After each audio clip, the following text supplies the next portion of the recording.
by trending topic. You have news, you have entertainment, you have streaming media, news groups. Okay, makes sense. But then you look at what are the top 10 categories for malware. Well, some of these make sense. Well, spyware. A third of the malware that we found was already categorized by traditional URL filtering approaches as being bad sites. That's good. But then you see entertainment, you see search engines, but let me kind of show it to you a different way. Let's look at categories that were unpopular for malware. So this was the top 10 categories overall. You look at their rank for overall, and then you look at their rank for malware. So you see news. News ranked number 1 overall, but ranked 17 for malware. So out of all the trending topics that we looked at, 19% of them pointed to news sites, but only 1% of the malware was found there. Similarly for streaming media. It was number 4 overall, but 21 for malware.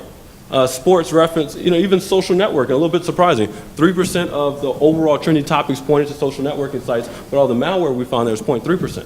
So there are certain areas that were kind of unpopular, if you will. But then on the other side of that, there are certain areas that were more popular.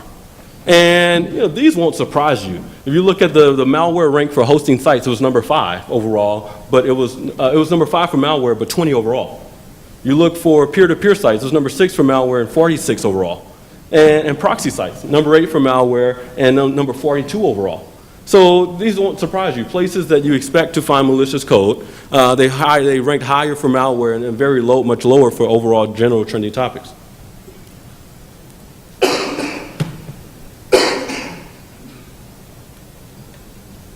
We looked at, okay, were the particular domains that were hosting most of this. Then we looked at several examples of the types of things that we were seeing. So here's one that we came across in this time period, some guy named LeBron James. I think he plays basketball. Right? So during this time period, this was actually when he was deciding what city he was going to go play. So it's a very popular, trendy topic. And this is actually the first page of Google results. You're clicking, you're looking for LeBron James, and this thing tells you, oh, you want to see this, you want to figure out what city he's going to. No worry, you just need this new Flash upgrade. You need version 11, which anybody from Adobe in here, you guys haven't released version 11. But we kind of clicked and kept going. It wasn't my computer, so if you're executable, and sure enough, you got this new decoration, interior decoration on your desktop, and it just shows you kind of the types of things that we were seeing on the other side of these results. We spent some time looking at, well, kind of what are the top terms? That was LeBron James' example. What are the top terms that people are using, or particular things that are popular? So kind of here's a list from that 2-month period. And you look at some of these and you wonder kind of, well, what are these? Well, one is this guy, Adam Willer. Remember Adam Willer? It's a guy that basically forged his way into Harvard. A bunch of scholarships, where at the age of 23 was found out and is now facing like multiple counts for criminal activity. So, this poor guy, when that news hit, he was a trending topic, and he became basically the number 6 trending topic that was used to point to malware during this time period. So, it's interesting to look at the different things. Another one was Lois Wilson. Anybody know Lois Wilson? Okay. I won't admit to knowing Lois Wilson. She's actually, her husband, you're laughing now that you see what she does, right? Her and her husband actually founded Alcoholics Anonymous.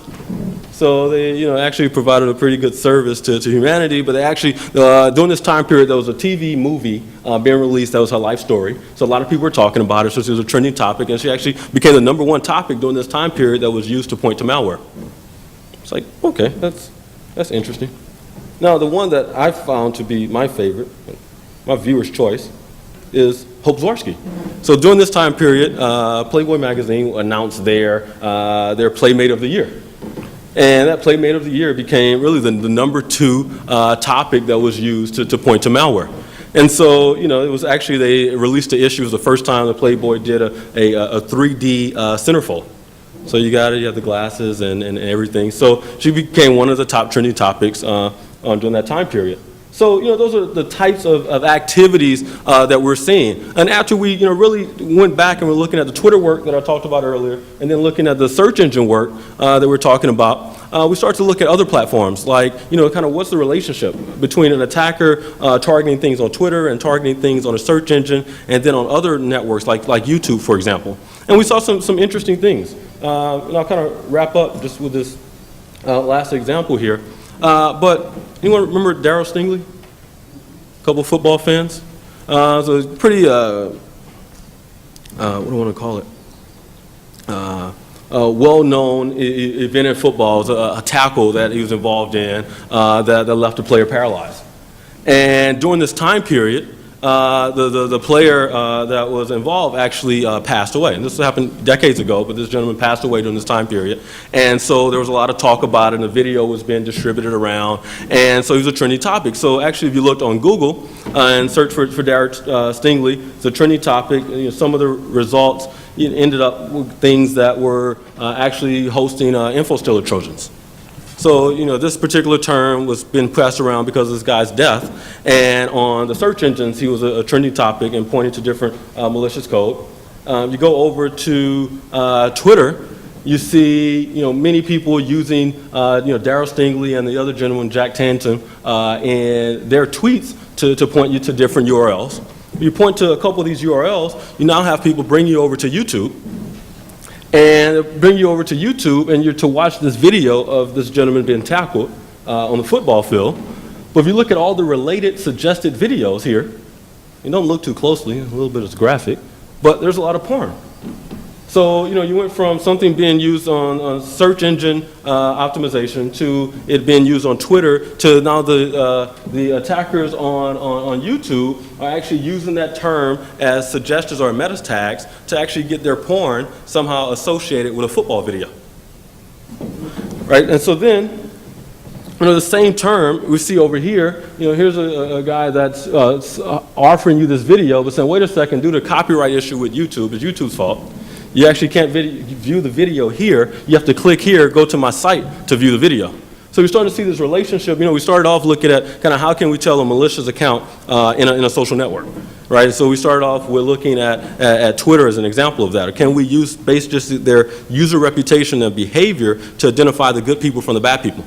And then, you know, we looked at, if you take a user perspective of that, how does it differ for Twitter and for search engines? And then we're seeing how it comes across to YouTube, and it has that same problem. You have this user-generated content community, and you have people that are posting legitimate content and people that are posting illegitimate content, and there's a need to understand kind of who are the good actors and who are the bad actors.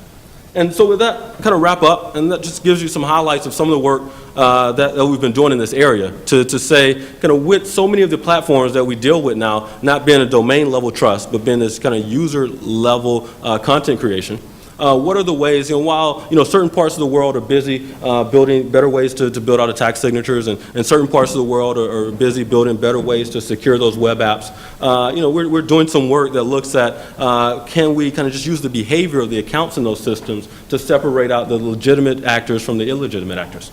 So with that, we have some more data on the website if you're interested, and I appreciate it, you for your time. Thanks.